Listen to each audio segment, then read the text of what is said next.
Olá, pessoal! Eu sou a professora Mônica e essa é a nossa aula do dia 11 de agosto. A nossa leitura de hoje é Não Falta Nada e quem vai contar essa história fofa pra gente é a Fafá.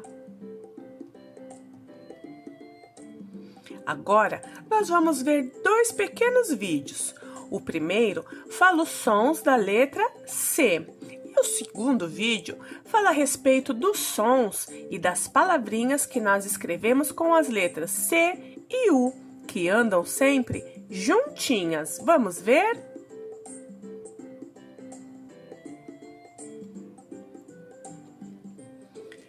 Agora eu quero que vocês abram o livro de vocês na página 211. Na página 211 do nosso livro, vocês vão encontrar essa imagem feita com palavrinhas escritas utilizando as letras C e as letras Q e U, conforme nós acabamos de rever nos vidinhos que a professora passou. Quais palavras são essas? Quais palavras vocês conseguem ler? Quais palavras dessa imagem vocês reconhecem? Vocês sabem o significado delas? Esse texto foi produzido pela equipe CIAI em 22 de setembro de 2019 e está na página 211 do nosso livro. Bem, agora que nós já observamos aquela imagem formada por palavras escritas com a letra C e escritas com as letras C e U, nós vamos fazer o quê? Nós vamos separar. Na primeira coluna, nós vamos colocar as palavras escritas com a letra C. E na segunda coluna, as palavras escritas com as letras C e U. Vocês me ajudam? Essa atividade está logo após a imagem escrita por palavras, também na página 211 do nosso livro. Não esqueçam de fazer uma letrinha bem bonita e caprichada.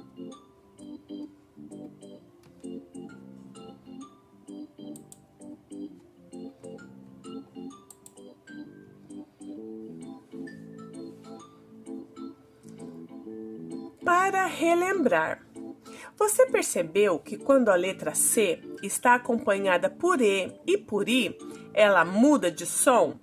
Ela não fica com o som K, com som de casa. Ela fica com som S.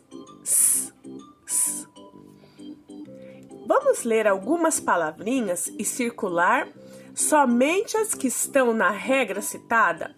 Então, nós vamos ler todas essas palavrinhas que a professora colocou no banco, mas nós só vamos circular quando C estiver com o E ou com o I, ok?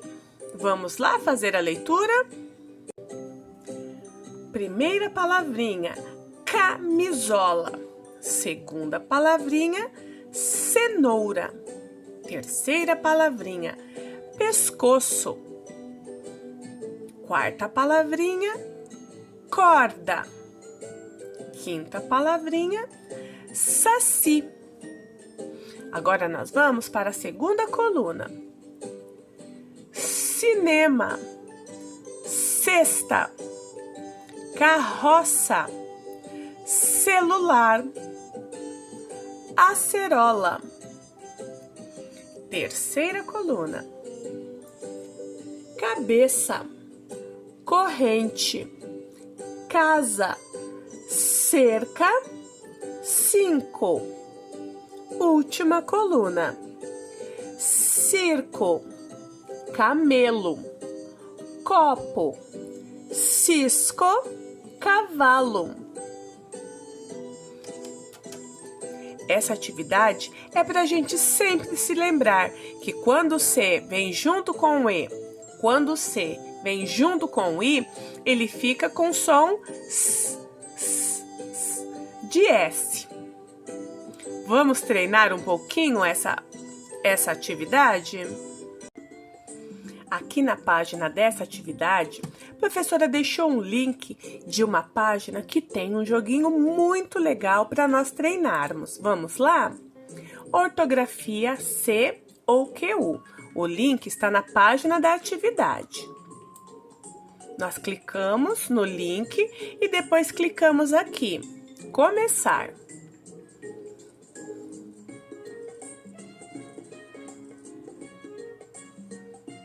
Nesse joguinho aparecem várias palavrinhas e a gente tem que escolher se escreve com C ou se escrevemos com QU. Vamos ver o que acontece? Queijo. Eu escrevo com C ou com QU? Eu vou clicar em QU. O jogo me avisa que eu acertei. Aí eu clico para ir para a próxima palavra. Campo. Começa com C ou com QU? Eu clico e ele me indica que eu acertei. Espero que vocês joguem, treinem e se divirtam bastante. O link para esse joguinho virtual está aqui em cima na página da atividade. Vamos medir? Peguem as suas reguinhas, que agora nós vamos fazer algumas medições. Quantos centímetros será que tem esse parafuso? E essa injeção? Ai, ai, ai! E essa chave? E esse clips? Vocês já fizeram medições? Vocês sabem como é que nós lemos as medidas que nós verificamos? Vamos descobrir? Eu quero que vocês abram o livro de vocês na página 55. Peguem uma régua e vamos observá-la. Todos vocês têm régua, certo? Vamos usá-la durante toda essa semana. Aqui a régua da professora. Ela tem o risquinho que começa no 0, tem os risquinhos bem pequenininhos, um risco médio entre o 0 e o 1. Esse risco médio significa meio centímetro. E esse risco um pouco maior, que significa 1 centímetro, 2 centímetros, 3 centímetros, 4 centímetros. Esse risquinho do meio significa 3 centímetros e meio. E assim por diante.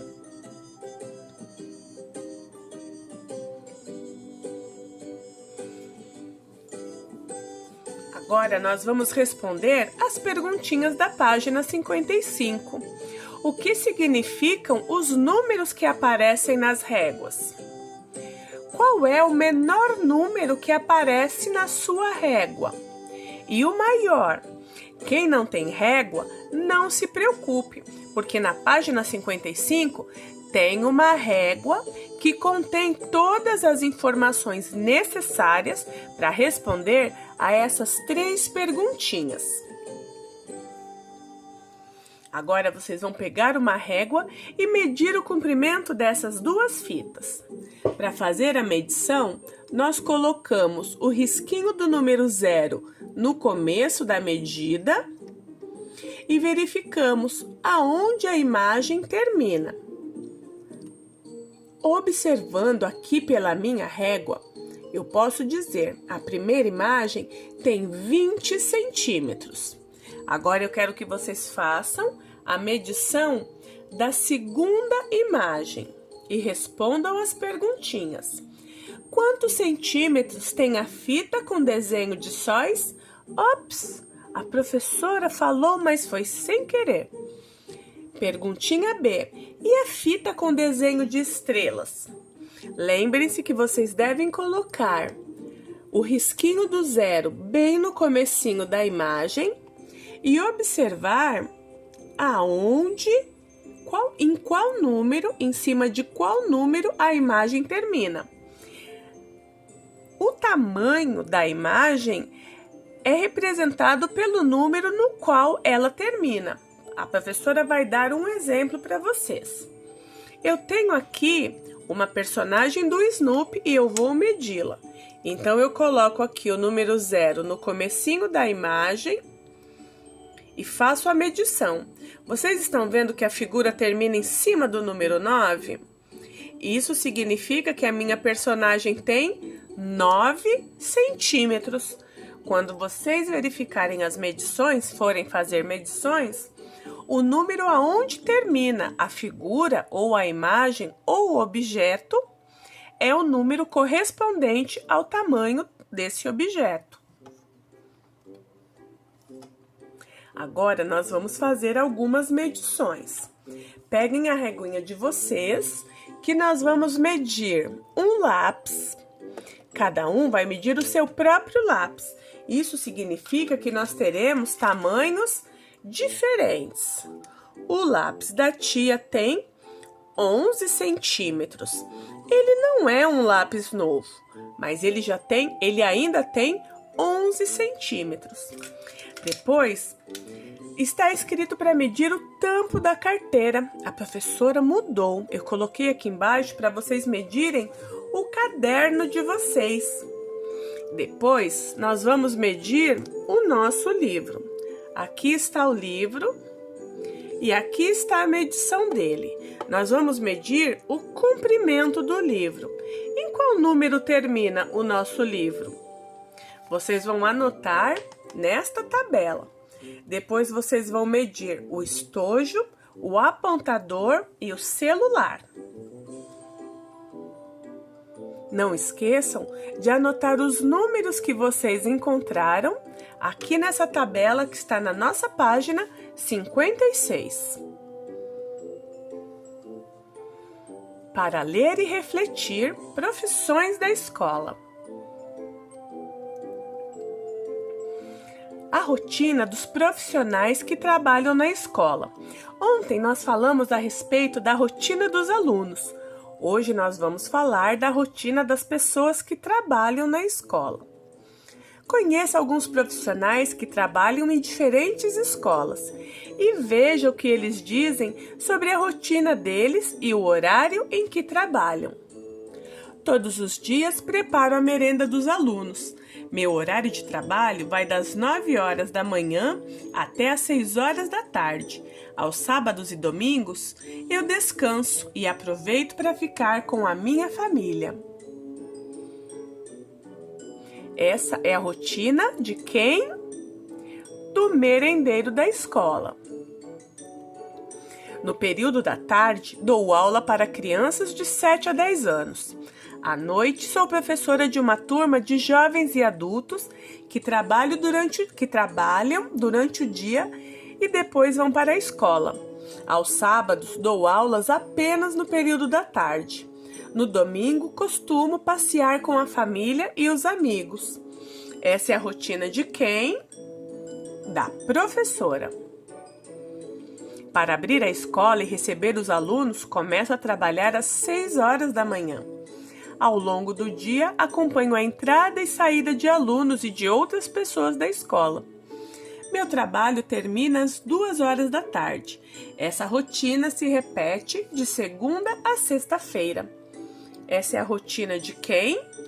Essa é a rotina do porteiro da escola que está recepcionando os alunos. Por hoje é só, um beijo da Pro e até amanhã!